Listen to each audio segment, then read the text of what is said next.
Yes, I am here to get into a cinematography analysis of Eyes Wide Shut, which was directed by Stanley Kubrick, released in the year 1999. And this is just a mesmerizing display of cinematographer Larry Smith, who collaborates with Stanley Kubrick to just convey a completely original, dreamlike sort of perspective, which wonderfully sums up Kubrick's downbeat take on kind of something of a David Lynch sort of formula. Who I know he was like obsessed with Lynch, and it also just Kubrick had generally been sort of building out the story since the '60s, and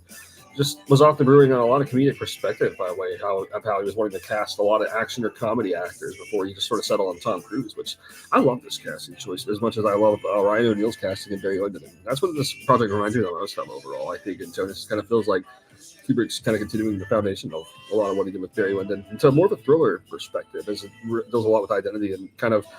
feel like the lead character displays a lot of naive qualities of an everyman. And it seems like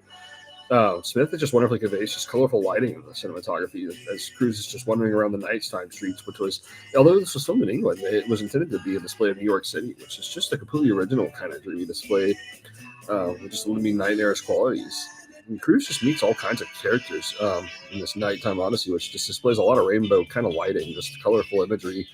as it all builds up to just a really frightening and disturbing shattering of naivete.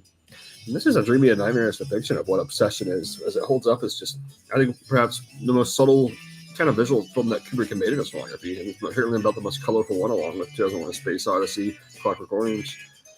And it feels like the natural lighting just stands out as just completely original, and just it's a different kind of like feel from Barry Lyndon, although it's like a similar like kind of use of natural lighting was achieved. And Smith was kind of going for that Barry Lyndon effect, which wonderfully collaborates with Kubrick's obsessive ways of every visual element, which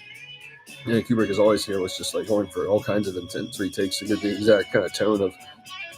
something of an identity crisis unfolding. Yeah, this is all just completely original from start to finish.